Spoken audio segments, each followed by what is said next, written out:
Entrevue avec Luc Mayette.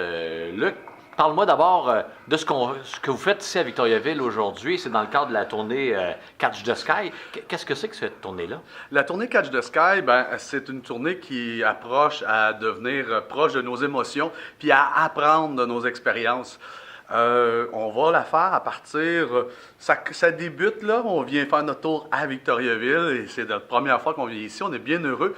On reçoit des dirigeants de cascades qui viennent un petit peu partout en Amérique du Nord, beaucoup des États-Unis. Ouais. Puis c'était un séminaire qui était ici et ils voulaient vivre de quoi pour permettre à leurs dirigeants de vivre quelque chose qui va leur permettre d'aller ailleurs un petit peu. On va pouvoir le réutiliser ensuite pour peut-être au cours des formations, des fois quand on trouve des choses difficiles, puis on est capable d'aller de l'autre côté, assis au coin tantôt.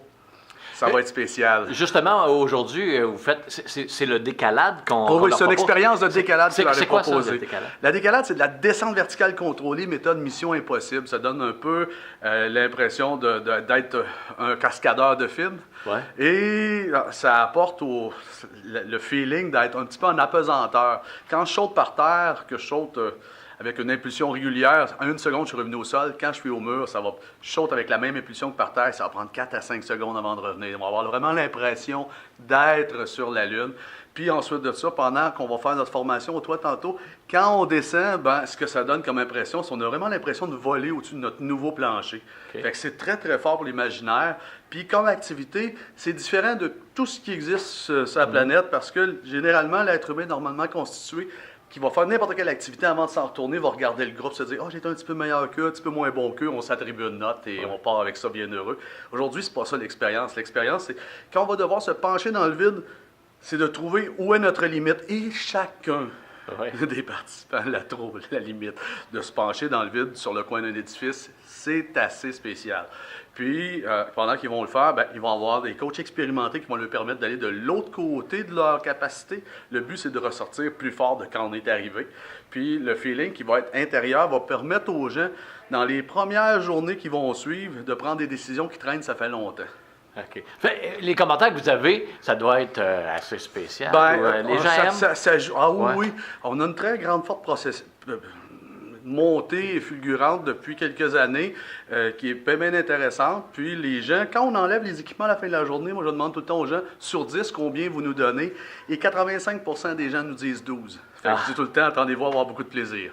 Et vous vous promenez comme ça partout au Québec? Ouais. Oui, on se promène partout. On va jusqu'à Hull, puis on se promène d'aller de l'autre côté jusqu'à Rimouski. On fait le parc de la Gorge de Quaticook, l'hôtel Pur à Québec. On fait l'hôtel 01 sur Montréal. On se promène un petit peu partout. Là. Vous le disiez tantôt, vous adaptez ça à toute clientèle? Oui, on commence avec des enfants à partir de 4 ans.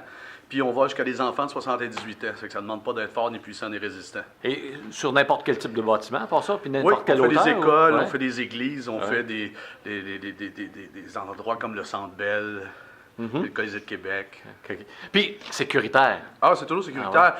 Nous, on a mis au-dessus de 45 000 équipements à des gens. On a fait au-dessus de 15 000 personnes en expérience de décalade, puis on n'a jamais installé un plaster. Ah ouais. Ça donne une idée. Il y a ça, mais votre entreprise... On touche à beaucoup d'épreuves différentes. C'est des activités ultimes. La différence entre les activités extrêmes et les activités ultimes, c'est que les activités extrêmes, c'est que tous les sports extrêmes que l'on connaît demandent de prendre des années d'expérience avant de pouvoir exécuter un mouvement où on va prendre un très grand risque et où ça devient dangereux. Et si notre cerveau... un petit égard d'esprit pendant qu'on fait notre passe, notre tricks, on peut se faire très, très mal. Dans une activité ultime, c'est que tu vas vivre la même chose que quelqu'un qui a pratiqué pendant des années, qui va aller prendre un risque. Cependant, tu vas être en totale sécurité parce qu'il y a plein de gens qui vont appuyer au niveau de la sécurité pour rendre ça sécuritaire, justement. On ne laisse rien au hasard, c'est ça? Non. Nous autres, on a croisé les techniques avec les pompiers araignées, la Sûreté du Québec en sauvetage, hélicoptère, les militaires, puis on est dans notre 15e année d'opération. Merci beaucoup. Merci beaucoup.